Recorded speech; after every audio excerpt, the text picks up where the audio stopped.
Hola, bienvenidos queridos amigos nuevamente a su programa especial Una pausa en el camino. Este es un espacio, como ustedes ya han sabido, dedicado al estudio de la Santa Biblia, con una aplicación práctica para nuestras vidas. Mi nombre es Saúl Aispuro, pastoreo en las iglesias de Southgate en Linwood, en Los Ángeles, California.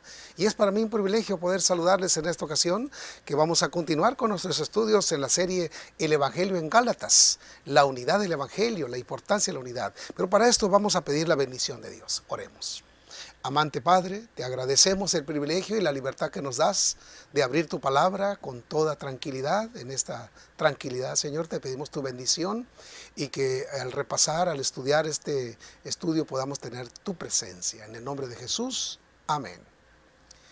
Como hemos venido diciendo, esta es una serie de estudios sobre la importancia de la unidad del Evangelio, ¿verdad? Con el tema general de la unidad en Gálatas. Y también hemos estado hablando acerca de la importancia de cómo en aquel tiempo de Pedro, ¿verdad? Había un conflicto, había una situación que tendría que resolverse. Y era precisamente las divisiones que estaban surgiendo en la iglesia primitiva acerca de líderes que eran seguidos como Apolo, Cefas, Pablo. Y había que poner así dice el Señor, para que se aclaren las cosas, que la verdad está arriba, incluso que la cultura o las tradiciones o incluso conceptos personales. En esta ocasión estudiamos un poquito acerca de la circuncisión como uno de los conflictos también que estaban causando división, y también los falsos hermanos que causaban problemas. Y la pregunta surge, ¿por qué la circuncisión era un punto tan importante en la disputa entre Pablo y ciertos cristianos judíos? ¿Por qué había ese conflicto? La palabra de Dios nos dice que en realidad tendría que enfrentarse porque era un problema real. ¿Por qué no es tan difícil entender cómo algunos pudieron haber creído que incluso los gentiles tenían que circuncidarse? Habría que estudiar el contexto. La circuncisión era la señal de la relación de pacto que Dios estableció ¿con quién? Con el gran patriarca Abraham, el padre de la nación judía. Aunque la circuncisión era solamente para los descendientes varones de Abraham, todos estaban invitados a entrar en una relación de pacto con Dios. La señal de la circuncisión fue dada a Abraham en Génesis 17. Esto ocurrió después del intento desastroso de Abraham al tener un hijo con la sierva egipcia de su esposa, de ayudar a Dios a cumplir la promesa que le hizo de darle un hijo.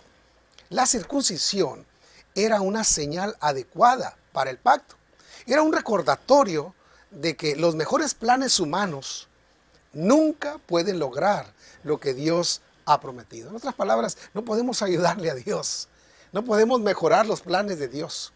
No podemos modificar los planes de Dios, que no conocen premura ni demora, que son perfectamente planeados. Por lo tanto, deberíamos más bien depender de Él para seguir haciendo como está escrito. Sin embargo, a través de los tiempos hemos visto cómo algunos personajes, algunas personas, por falta de fe, por temor o por lo que tú quieras, han tratado de darle un cambiecito, una dirección, una desviacioncita, a ver si yo le hago de esta manera, y hasta hoy en día todavía puede haber esa tendencia a querer hacer, bueno, así dice la Biblia, así la palabra de Dios dice eso, pero yo lo voy a hacer de esta manera, a lo mejor me sale diferente y lo hago más rápido. Nunca tomes caminos cortos, shortcuts, porque la verdad te vas a sorprender. En la época de Pablo, la circuncisión se había convertido en una señal preciada de identidad, no solamente religiosa, sino nacional. O sea, ya era una identidad cultural, una identidad nacional de Israel. Eso no era lo que debía de representar originalmente. alrededor de 150 años antes del nacimiento de Cristo, algunos patriotas por demás celosos no solamente forzaron a todos los judíos circuncidados de Palestina a circuncidarse, sino también se le exigieron a todos los hombres que vivían en las naciones circundantes, que estaban bajo su jurisdicción.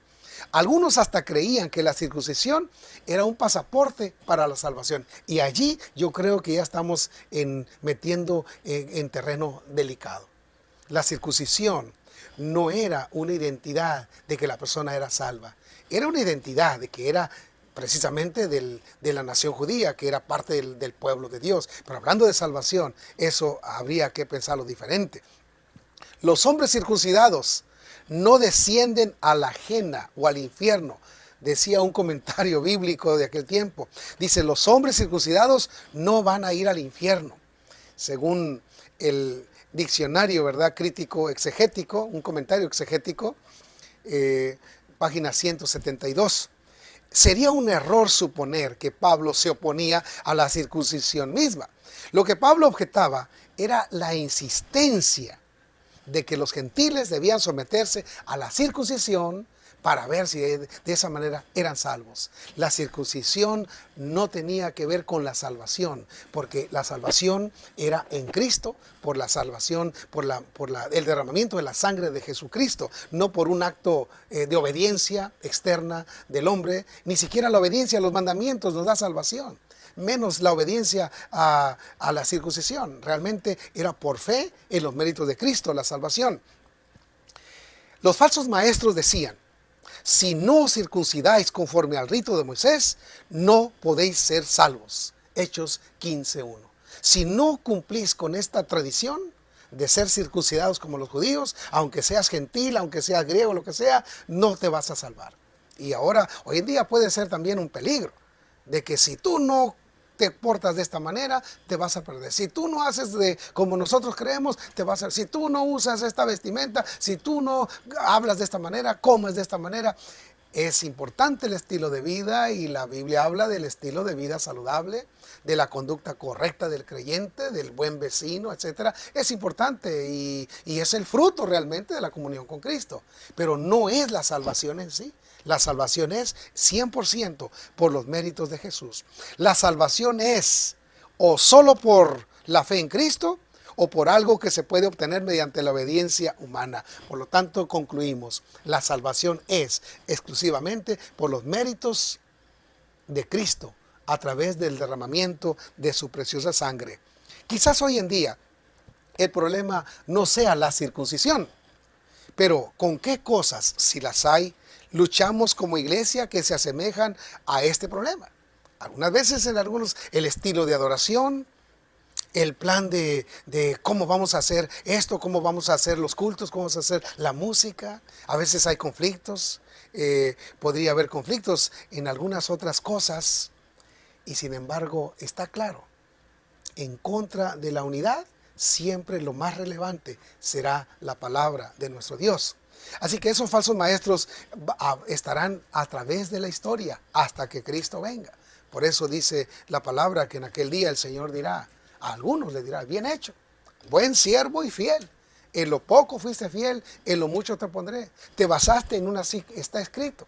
No te fuiste por las ramas, no buscaste caminos cortos. Te mantuviste con una, así dice Jehová. Y el Señor le va a dar el premio a aquellos que humildemente fueron fieles, dependientes de la palabra.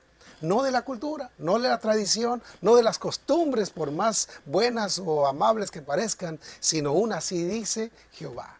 Por lo tanto, mi amigo, que Dios nos ayude a estar claros. La salvación es por la sangre de Cristo Jesús, nuestra fe depositada en ese sacrificio expiatorio, todo suficiente para gloria de Dios y nuestra salvación. Tenemos una oración. Querido Padre, gracias por el privilegio que nos diste de reflexionar un poquito en la importancia de que el centro de la salvación es Cristo. El mérito de la salvación es su sangre, y lo demás serán frutos, serán consecuencias naturales, pero que estemos centrados, que en Cristo Jesús tenemos salvación y vida eterna. Pedimos tu bendición en el nombre de Jesús. Amén.